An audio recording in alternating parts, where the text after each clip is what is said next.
All right, welcome everyone to another week of the Ubuntu community team Q&A. Apologies for the delay today.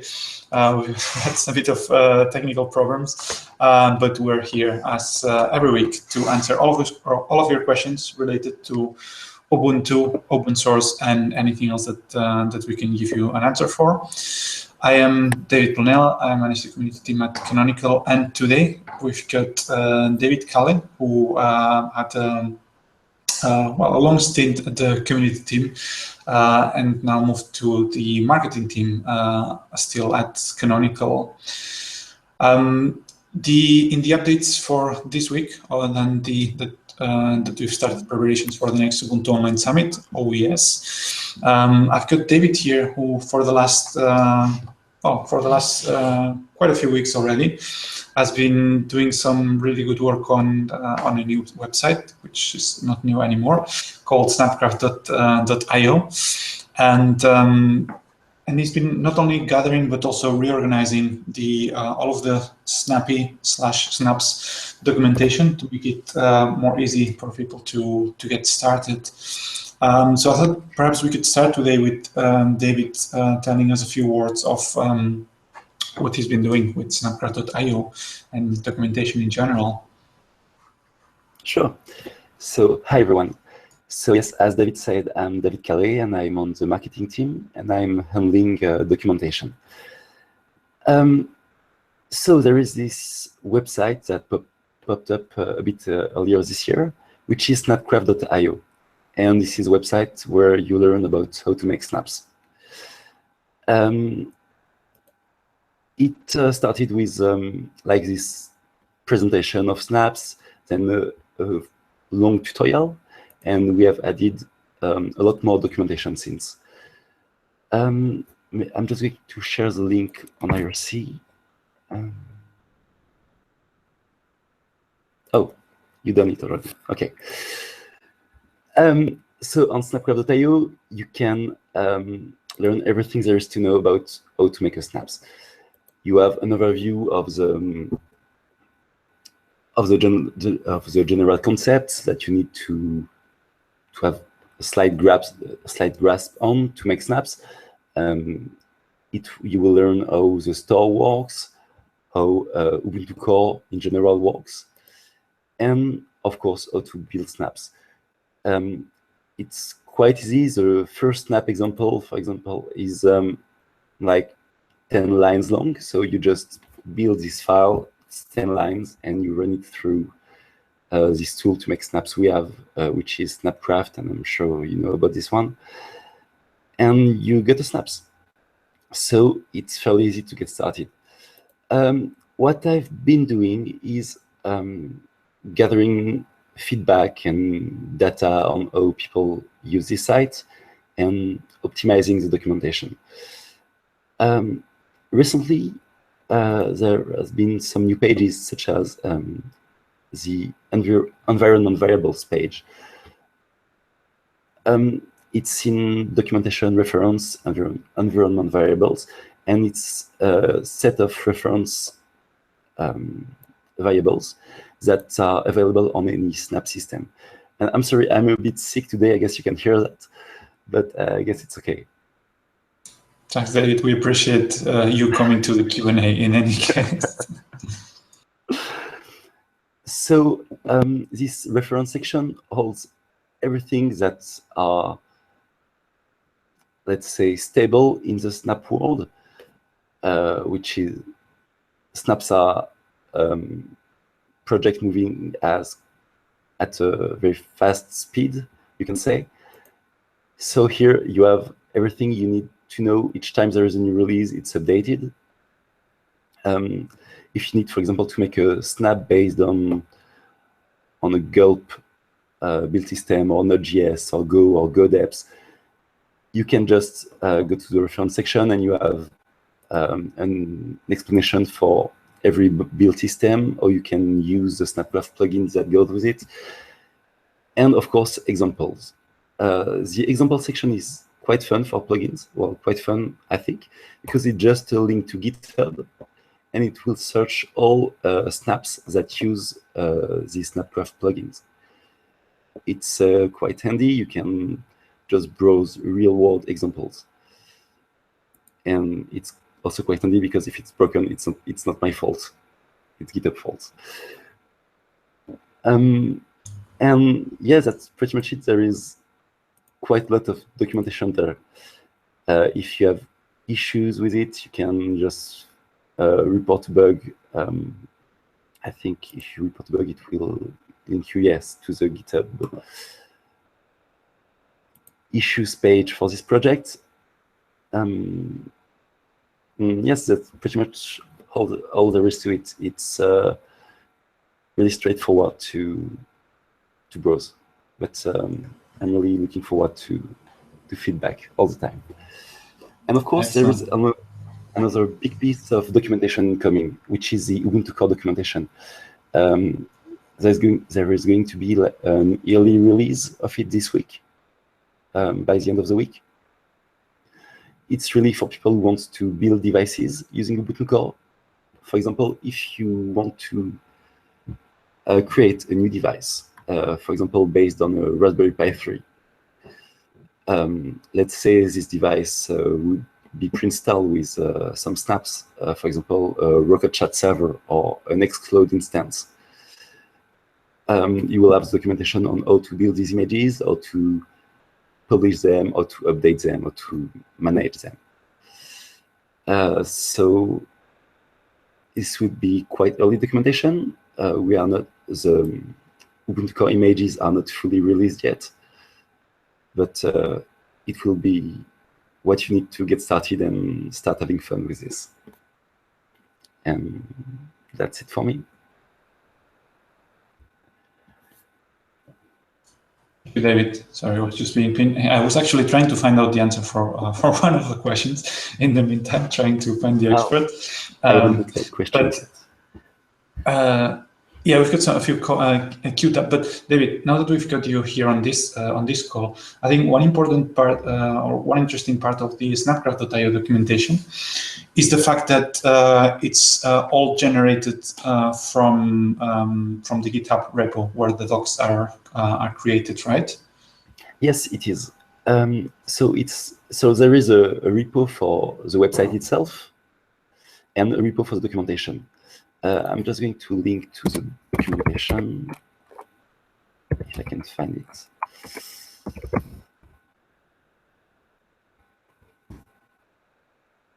And yes, if you have issues specific with documentation, you should use this link. Cool. And yes, so when the website is built, it just pulls all the documentation repo and just creates something nice with it. Excellent. So that means if someone wants to either fix an issue on the existing documentation or would like to contribute a new document, essentially that's the place to go. That's where people can contribute to that. Exactly. Excellent. And would you say people should rather file a bug or edit inline and then create a pull request? I'm not sure. I mean, I know that perhaps the process hasn't been worked out like 100% yet, but I'm just trying to find out if people want to contribute, what the best way works for you, essentially. Both solutions are perfectly fine. Either creating an issue on the documentation repository or on the Snapcraft.io itself repository, or doing a pull request. I'm fine with all solutions. There have been some bugs open already, so you can just have a look at them and follow the lead. It's really an open process. Cool, thank you. So guys, you know it already. If you want to contribute to Snappy documentation in any way, either fixing existing docs or adding new content, and you should head to that address, and then essentially nowadays everyone is pretty much familiar with GitHub. If you can edit online inline, you don't even have to create a local repo. So it should be really easy to get your fixes quickly integrated into the website. Excellent. So thanks a lot, David, for the intro on snapcraft.io and cool things that are happening around documentation. And I think with this, we can get into questions. We can start today with Dimitri is asking, are there plans to integrate snaps into the Ubuntu SDK IDE like Click is? And if yes, is there an approximate date for it? Yes, definitely. They're not only plans, but this is happening right now. In terms of the date, I'm not familiar with the FDK team's roadmap, but I mean, I'm pretty certain this is something that's going to happen very, very soon. In summary, we're migrating to snaps for delivering any type of apps in the Ubuntu store, and the SDK is essentially catching up with it. Yes, I expect it to be quite soon. If I remember correctly, it even was a topic at last Ubuntu Online Summit. So it should be really close now. All right. So for the next one, just bear with me 1 second. I'm gonna have to ask because I haven't tried it myself. I've asked one of the experts already. Let me see. The other person I wanted to ask, it's not around. Anyway, so let me just read the question, and I might have to add something to it later once I find out. So Tribate's question is asking, even though Unity 7 will be the default, will Ubuntu 16.10 come with Unity 8 desktop session on the ISO, or will I have to install it as is currently the case on 16.04? I believe that you will have to manually install it. We are actually in the process of, well, probably just finished the process. I think the freeze was like last week, of adding all of the dependencies, all of the packages related to Unity 8, to the Unity 8 session, to either main or universe repositories. But I believe the experience is that that this is still for advanced users as a preview, and you will have to install it manually rather than it being installed by default. But just bear with me at the end of the call. If I find out exactly from one of the experts who's working on Unity 8, then I'll add some more to it. I think I can add just one bit more. One more bit, sorry. Is that you can actually install it as a snap.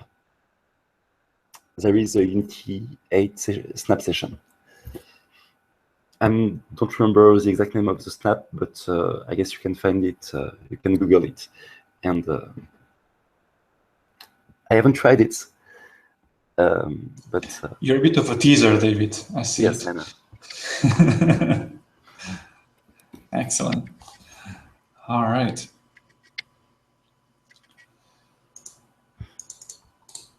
Okay. So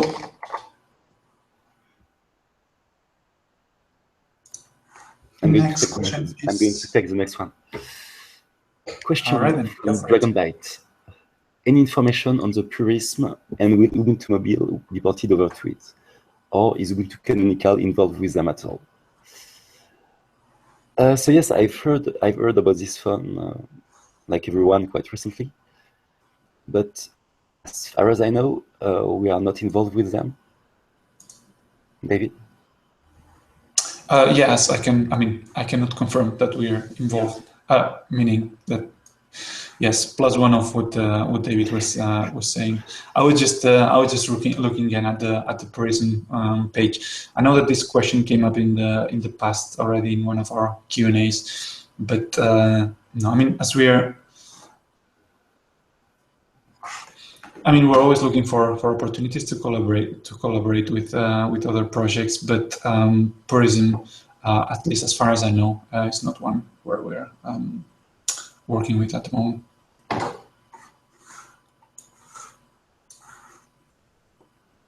Dragonbite is asking, Ubuntu Phone has sold out. Any idea when, new or old? I don't know, you can tell. I know you can tell. Something will be available again. I think I'm going to give you one of the standard answers again that we use on the Q&A. We're constantly working with manufacturers on trying to get Ubuntu as an OS on new devices.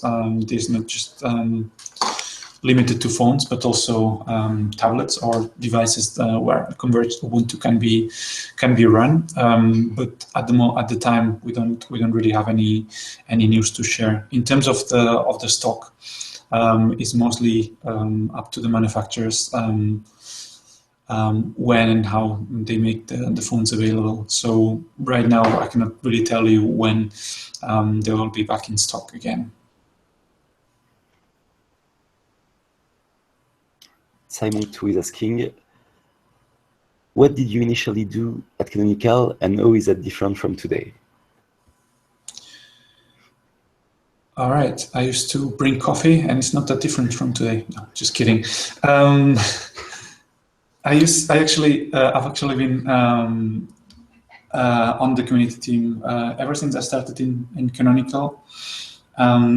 I started at a time where there was a need for the translations community to flourish. It was quite an active and quite an enthusiastic community, as it still is. But there were some issues with governance and structure, and Canonical was looking for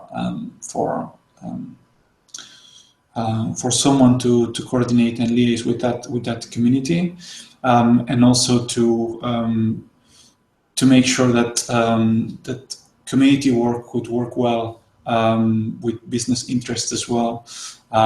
Given the fact that Ubuntu was starting to be sold in high numbers in laptops around the world, meaning that those laptops needed to be translated as well. So there were really fun and interesting times. I'm still involved in the translation community, not as deeply as it was back then, but yeah, I still got fond memories from that. In terms of how this has changed, I'm now managing the community team, so it's spreadsheet time. But no, just without kidding. Nowadays, I'm more involved in the strategy of the team and planning the work that we do together with each one of the guys in the team. All right. On my end, I started working in the scopes area, let's say with various teams working on scopes. Then I moved on to the community team and now on the marketing team. So things are different and not so different. And not so different in the sense that I'm surrounded by very smart people. But the work is different because today I'm mostly writing, not doing so much code. But that's still super interesting. I've never been bored one single day. It's always compelling and rewarding.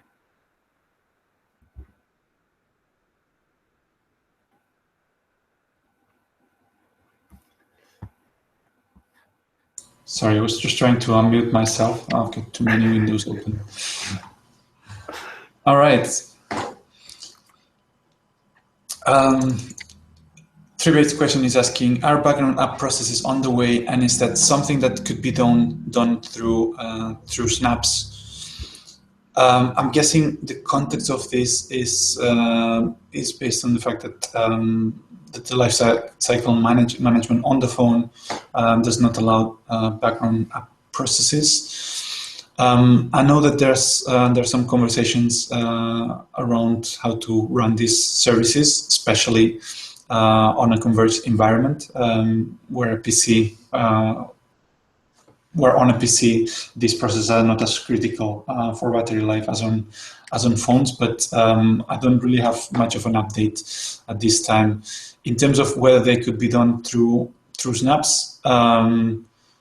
I would say that probably technically possible, but snaps is probably not. I think you have to differentiate between the life cycle and snaps themselves, whereas snaps is just a way of delivering those apps.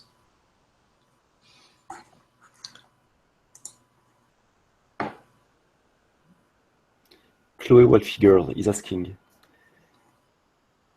hi Chloe, did you ever watch Game Master? It was a good British show with a good few innuendos aimed at teens who like video games. I didn't grow up with British TV, unfortunately for me. Me neither. All right, I actually got an answer from the previous question on Unity 8. So I'm being told that Ubuntu 16.10 is planned to ship with Ubuntu 8. Sorry, too many Ubuntus. Ubuntu 16.10 is planned to ship with Unity 8 already installed. So to clarify, already installed means that you won't have to do this manually. But if you want to switch to the Unity 8 session as a user, you'll have to do this explicitly. Meaning that by default you'll like 90% or 99% of the users will be using their Unity 7 session, and those power users who want to try the tech preview of Unity 8 will be able to go to the login screen, use the Dropbox drop-down menu, and choose the Unity 8 login session. Dragonbite is asking, how well is Ubuntu Convergence compared to Microsoft Continuum? Well, I haven't tried Microsoft Continuum. Have you? I looked at it a while ago, and just take my answer with a pinch of salt, because it's, as I say, it's been a while. My understanding back then was that that Microsoft's Continuum was not convergent in the sense that we use it on Ubuntu.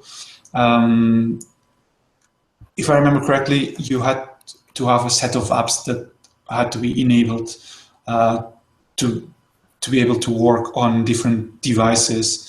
Whereas with Ubuntu, essentially you've got the same OS for all of the devices, meaning that for us is less maintenance work, because we only develop one OS. And for users, it's the same familiar interface everywhere, essentially. For developers, then, they don't have to worry much about using different tools or having to enable convergence. Essentially, they'd be developing convergent apps right from the start. That's from my. That's what I recall from when I was looking at it.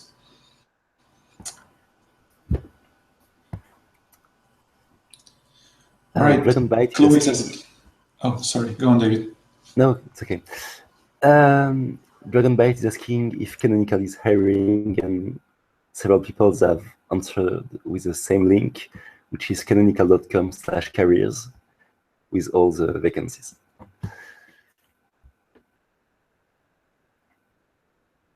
I'll let you take the next. And the summary is yes, Canonical does hire. So have a look at that link. See, you got me to pick the fun question.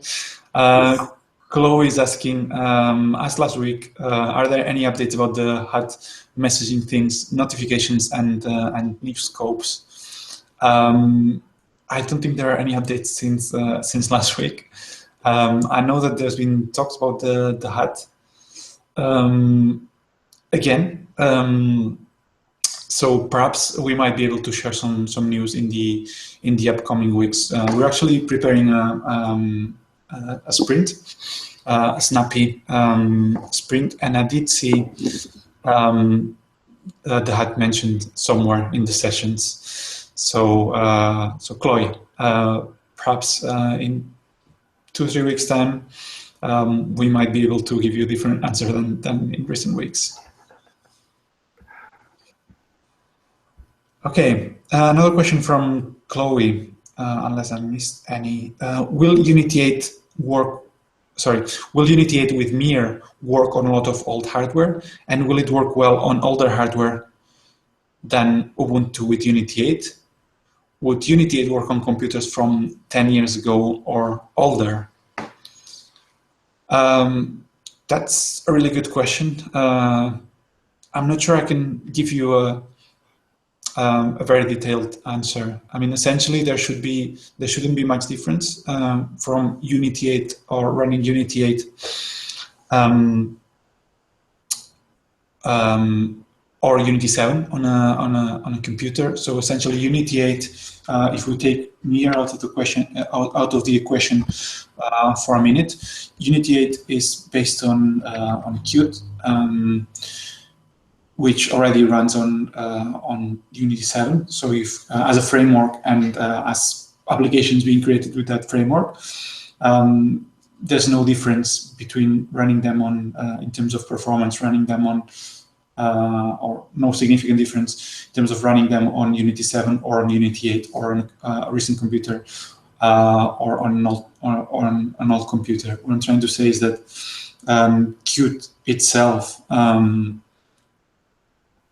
won't set the threshold for running on a computer that's 10-year old. I think rather than the performance on that machine would set the threshold. But I think where the question was more in the direction of, will there be drivers for Mir? At this time, we've got the free drivers, the open source drivers for Mir working. With Nuvo and with Intel, and it also depends on the graphic cards that you have on the computer. Where we do work with, or we do coordinate with graphic card manufacturers to get Mir to work on them as well. Meaning that that this would mean that there wouldn't in the long run there won't be any limitation in terms of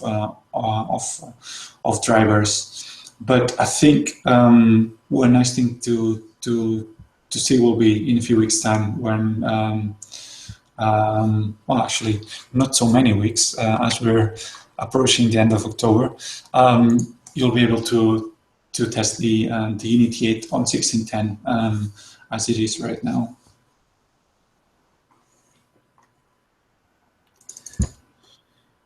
Hiseni or Hiseni is asking, as far as QML is a cross-platform tech, is there a way to compile QML C++ app written with Ubuntu QML components for macOS Windows 2? Do you have any plan on that?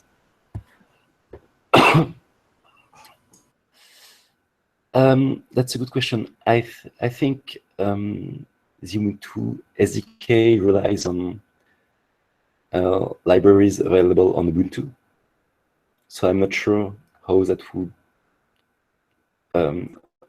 work. But I'm not sure if it's a space we have explored yet.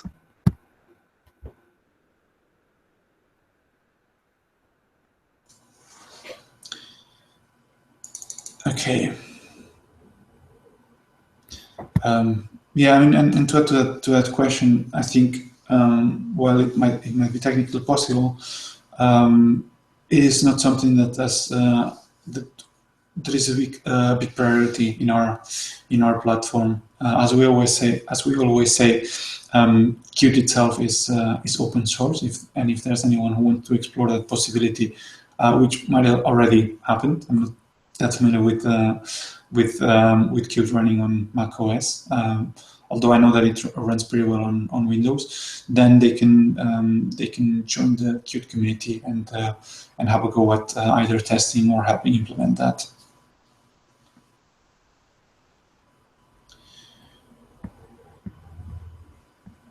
All right, next question from Dragonbyte. Is work still being done on alternative hardware for Ubuntu Mobile? The list of abandoned projects, the larger list. Has development moved to where these other products cannot handle it, or is it lack of interest? I'm actually not sure I understand the full question, so bear with me and feel free to clarify if I cannot answer exactly what you were asking. I think in terms of work being done on alternative hardware for Ubuntu Mobile, or let's say for rather than saying Ubuntu Mobile, let's say Ubuntu for devices. Yes, there is work being done. There is work being done in different fronts. There is work being done on closing that convergence gap, whereas we still got two operating systems. Part of it is what you will be seeing with Unity 8 coming on the desktop, and then there's work working with manufacturers to try to port Ubuntu to their devices, and then there's work by community members doing ports of Ubuntu to even other devices where that might not be sold commercially with Ubuntu installed. That said, trying to convince manufacturers, it is always that's always quite a lot of work. Regardless if it's mobile or laptop or any other devices.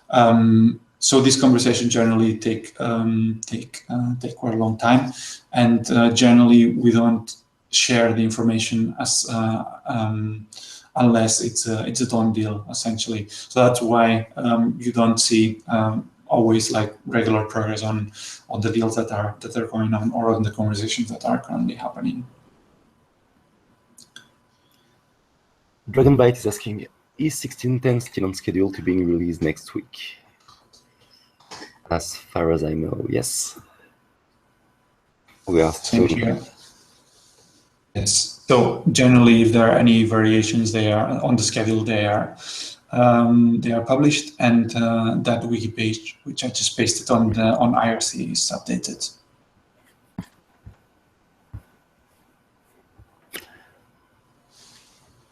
Okay, so I think we are done with questions for now. All right. So, yeah, I mean, if you've got any remaining questions, we've still got time.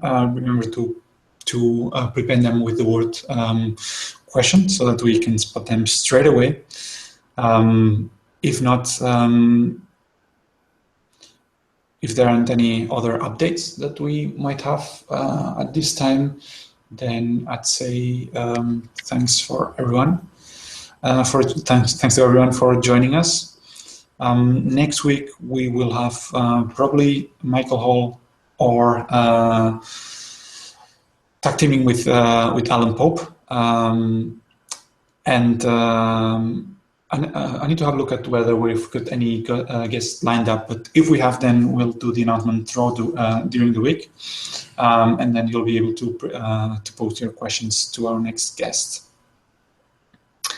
And before wrapping up, I see that Dragonbyte is rephrasing the question.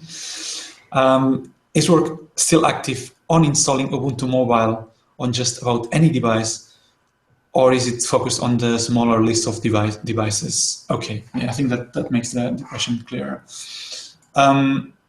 So essentially, the way that the work just trying to go back a bit. So generally, the way it works when we want to port Ubuntu to a new device, we do what we call enablement, which means making sure that there are drivers for that particular device, get the underlying Android drivers up to shape, get to look at them, because it's not always a given that manufacturers or OEMs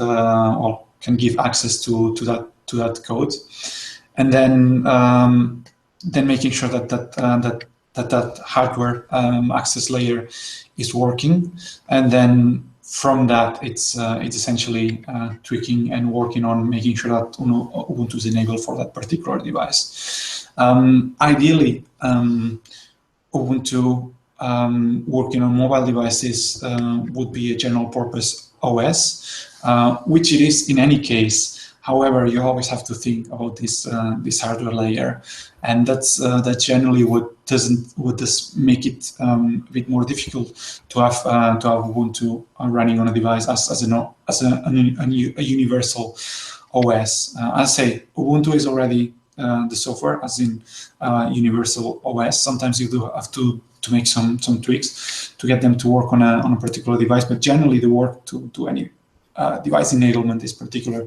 to that device. However, I know Mario Grip has been working on making it easier to do ports, so that the initial work that you have to do, that it's always the same for a particular device. To do that enablement is reduced to the minimum.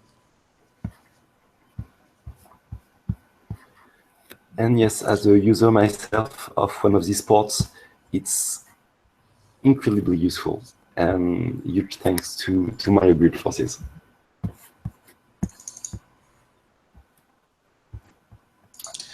Sujivan is asking, we have a last question. Sujivan is asking, do you look forward to your next meeting in a few minutes? Which obviously is So my next meeting in a few minutes is actually UCon Europe organization with the person who asked that question, Sujivan. So, well, I guess I should bounce the question back to you. Should I be looking forward to it? Because I'm starting to get worried now. I was actually looking forward to it.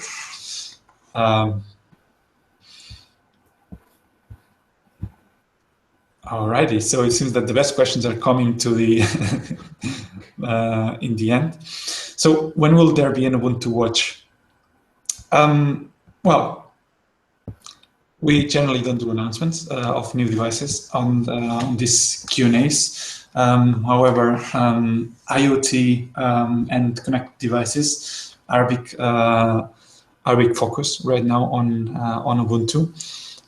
You'll hear about Snaps and Ubuntu Core quite a lot if you haven't already, and essentially this is the work that enables us and manufacturers to get Ubuntu running on their watches, on their wearable devices, and essentially everywhere. So while I cannot say when there will be an Ubuntu Watch, I'm pretty certain that there will be one. Or any other interesting devices that we might not even be imagining right now. It looks like we're getting a lot of new questions, a lot of very serious new questions. So Chloe is asking, what apps would you like to see on Ubuntu Phone? Actually, pretty much all of my needs are covered on Ubuntu Phone. Not a lot of people agree, I guess, but I mean, I have Telegram, I have a web browser, I have games. There are these new Instagram and photo FX apps that I use, and so yeah, I don't have a good answer for you. All right, cool. So yeah, I mean, I must say my basic needs are covered as well. What I'm missing actually is an application that, if someone would like to write, would make my life a lot easier. And it's an application to track flights and travel arrangements. That's something that that I used very much in the past, and yeah, I'm perhaps not traveling as much as I used to do, but still, for the travels that I do, to have that information in one place is something that would help me a lot. All right. So, any bugs? Chloe is asking. So Chloe is on a roll, by the way. I see quite a lot of questions coming up in the last minutes. Any bugs you really wish were solved? That's a tricky one. I don't really have like a really annoying bug right now that that's in my mind, to be honest. I don't know. I'm looking forward to having images working for IoT devices such as the Raspberry Pi and the Raspberry Pi 2 and so on of Ubuntu Core. These are things that I'm looking for, but I cannot name you a particular bug right now.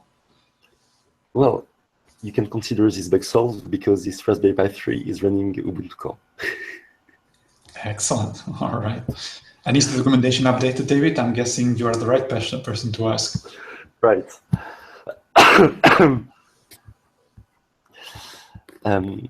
Just try it for yourself. This is my documentation advice. Complicated. All right. Cool. All right. We always have the 3 questions, which I think we said we'd kind of skip from now on, because I think that was that generated quite an interesting conversation a few Q&As ago. In terms of the favorite boy band, I think I answered that one the same way. I think I'm out of the age where I've got to listen to boy bands for starters. And in terms of what the weather looks like up there, today is looking pretty miserable. It's actually started to get colder. So I think summer here in Germany is long over. Same here in Paris. We are starting to get a bit cold this week. All right. And then finally, Vitimit is asking, Ubuntu SDK IDE snap when? I'm just trying to think if I answered the question at the start, but that was adding support for generating snaps. No. So yes, I think there's ongoing work on creating an Ubuntu SDK IDE snap. I cannot just tell you when. I'm not too familiar with the latest SDK team roadmap, but perhaps we can find out for the next Q&A. Yes, I think I've seen screenshots, but I'm not sure about the official release. Okay, cool. All right. Chloe is asking, have you got any plans for the weekend? I don't have actually this weekend. I was traveling last weekend, so probably I'll be staying home the next one. Well, I have my nephew's birthday. You wanna come?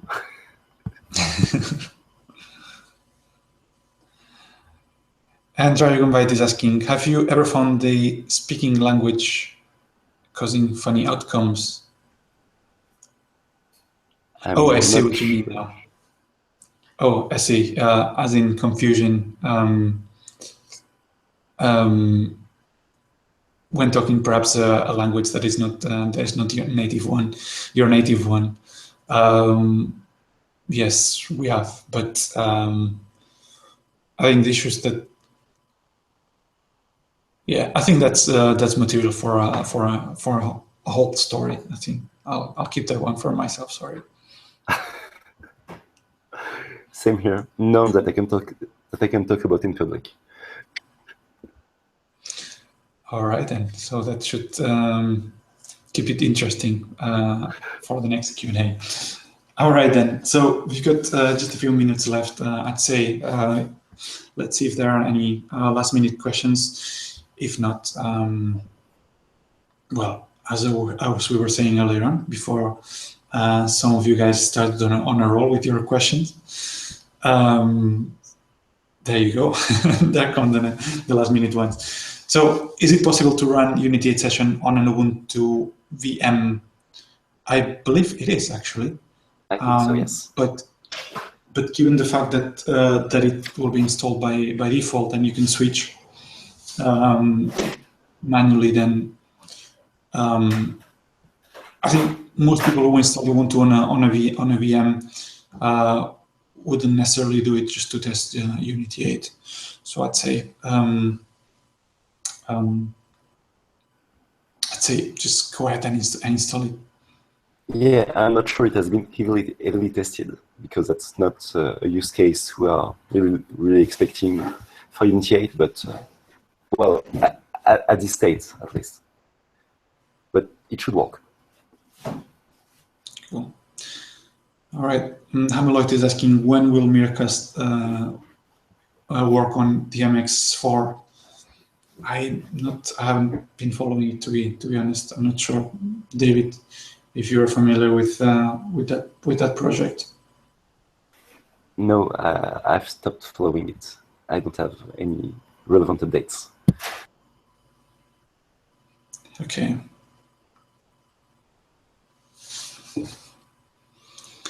All right, then. So I think I should just, since it's probably the third time that I'm trying to wrap up, I should probably just wait for 30 seconds for the next question to come.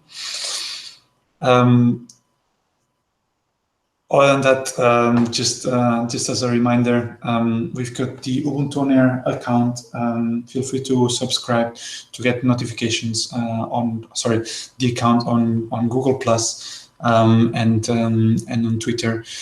Feel free to subscribe if you want to get notified about updates when we're running the next Hangouts, which are not just the Ubuntu Q&A, but also other teams are running live events. No, I'm not. Jargon White is asking whether I'm trying to get rid of people asking questions. I'm just trying to see if there's. Essentially, I want to make sure that everyone has got the chance to ask their questions. Chloe is on an attempt right now, I think, to keep asking questions so that we don't finish the Q&A. But yeah, we do have a hard stop in 3 minutes, essentially, where I've got my next meeting and where we traditionally finish the Q&A on time.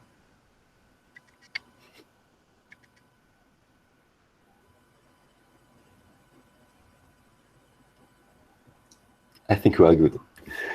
Yeah, I think so as well. All right, then. So let's call it a wrap for this week. Next week, we'll have more. Either Daniel Holbach, Alan Pope, or Michael Hall will be on the Q&A next week. So feel free to subscribe to the event or watch the Ubuntu social media accounts for the announcement. All right. Thanks, everyone, for your questions, and see you around on the internet. All right. Thanks, everyone. Thank you. Bye.